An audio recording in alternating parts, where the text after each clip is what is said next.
सिगाङाव बयखौबो खुलुमबाय लोगोसे आंनि डिजिटेल बड' इउटिउब चेनेलाव बयखौबो बरायग्रोबाय आरो गासै नायगिरिफोरनो आंनि अननाय आरो सिबिनायखौ जासिहरनाय जाबाय। दिनै आं मोनसे गोदान भिडिअ लाना फैदों। दिनैनि भिडिअ आं पिएम किसाननि सोमोन्दै एसे सावरायगोन। पिएम किसाननि रांखौ 2000निफ्राय बारायनानै दा 3000 मोनसिगोन बायदि खबर मोनदों। सिगां जों बोसोराव 6000 मोनोमोन, दा बियो बारायनानै 9000 जासिगोन होननानै खबर मोनदों। फै आं एसे खोन्थानि।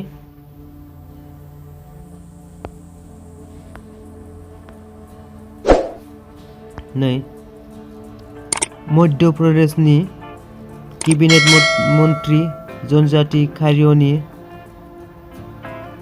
सासे गेदेमाया टुइटारनि गेजेरजों टुइट खालामनो होदों। नै मोदी सरकार की किसानों को बड़ी सौगात, माने बारायनानै 3000 मोनसिगोन होननानै होदों। नाथाय बेखौ दाबो अफिसियेल एनाउन्स होआखै पिएम किसाननि साइडआव। अब्लाबो जानो हागौ होननानै बयबो सावरायलायदों। अब्ला 3000 मोननानै बोसोराव 9000 जानोसै। ओमफ्राय बे गाहायनिया मध्य प्रदेशनि, बिसोरनो 15000 जासिगोननो। दानिया बोसोराव 9000 मोनोबा बिसिना मोनसे दंबावो, नै मुख्यमंत्री किसान कल्याण योजना दं मोनसे, बेयाव 6000, ओमफ्राय बेयाव 9000 15000 जानोसै नै बिसोरना। बे गोजौनिया जोंनि अल स्टेटनि।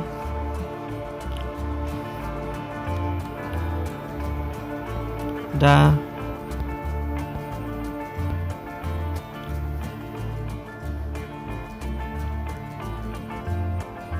पिएम किसाननि किस्तिया जोंनि एकाउन्टआव हाबसिगोन होननानै खबर मोनदों। दा बावैनो हाबसिगोन। बिनि सिगांनो नोंथांमोना एसे नायनानै लाग्रोबानो जाबाय। माबाफोर खारनाव थाबथानो हागौ नोंथांनि किस्तिया, बेनिखायनो दानो फैसा हाबैनि सिगांनो चेक खालामनानै लानो हायोबा उनाव जेबो दिगदार जानाय नङा। नङाबा फैसा मोननाय समावसो जुदि नोंथांनि एकाउन्टआव फैसा हाबाखैबा अब्ला गाब्रायनो गोनां जागोन। बेनिखायनो दानो नायनानै लाखा नोंथांमोना। आं क्रोम ब्राउजारजों खुलिबाय, नोंथांमोना जिखुनु जाया मोनसे ब्राउजार खुलिनो हागोन। ओमफ्राय नोंबो सार्च खालामसै पिएम किसान। पिएम किसाननि अफिसियेल साइटआव फैबाय जों।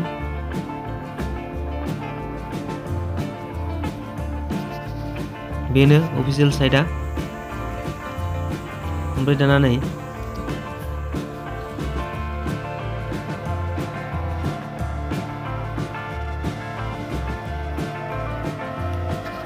नो योर स्टेटासआव होनोसै, नायनोसै नोंथांनि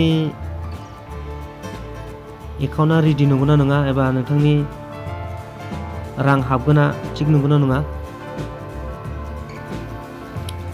बेखौ नायनोबा रेजिस्टार नाम्बार नांगौ, नाथाय रेजिस्टार नाम्बारखौ नोंथाङा नैबाव गोजौआव हो, नो योर रेजिस्टार नं बाव होग्रोदो। बाव नायनोबा रेजिस्टार नाम्बार नांगौ, नाथाय रेजिस्टार नाम्बारखौ बाव दिहुनग्रोनानै लानांगोन नैबाव नो योर रेजिस्टार नाम्बाराव। ओमफ्राय मबाइल नाम्बारजोंबो नायनो हागोन, नङाबा आधार कार्डजोंबो बानायनो हागोन।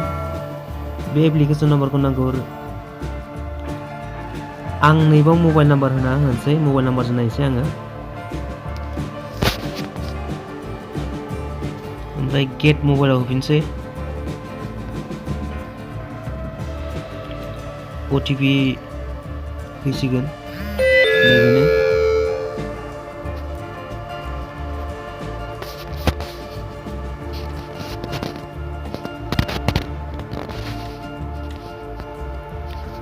ओटिपिखौ फिलआप खालामबाय, ओमफ्राय नोंबाव गेट डिटेल्सआव होनोसै। नै ओंखारबाय एप्लिकेसन नाम्बारखौ आं कपि खालामनोसै। कपि खालामना लाबाय आङो। ओमफ्राय नोंबाव बेगआव फैफिननोसै।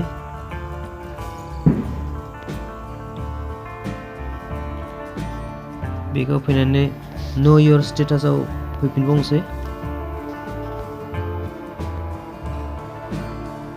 ओमफ्राय नैबाव रेजिस्टार नाम्बारखौ पेस्ट खालामसै।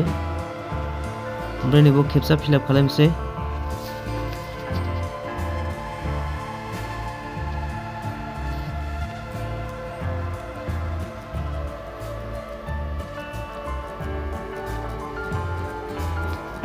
ओमफ्राय खेबसे फिलआप खालामखांनानै नैबेयाव गेट OTP आव होनोसै।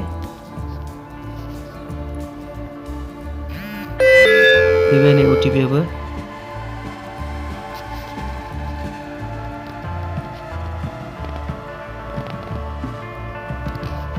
ओमफ्राय गेट डाटायाव होफिनसैलाय दाना।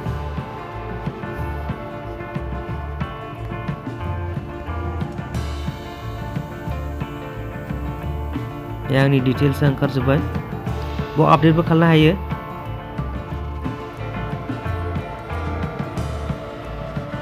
माबाफोर जायाखैबा आपडेटबो खालामनो हागोन नोंथांमोना। ओमफ्राय नैबे इलिजिबिलिटि स्टेटासाव नायदो। नैबे मोनथामबो ग्रीन जानांगौ नै। लेन्स शेडिंआबो येस आंना ग्रीन जानानै दं। EKYC आबो कमप्लिट जानानै दं। आरो आदार बेंक एकाउन्ट शेडिं स्टेटास बेबो येस जानानै दं। माने आंना रेडि जानानै दं। माने आंहा जेबो प्रब्लेम गैया। जुदि प्रब्लेम बा नैबाव खोन्थाखागोन। बाव एरर खोन्थागोन। जुदि नोंथांमोननि एकाउन्टआव माबा प्रब्लेमफोर जानानै दंबा अब्ला थाब नायनानै लाखा नोंथांमोना। आरो नैबेबो नै गाहायाव दंबावोसो।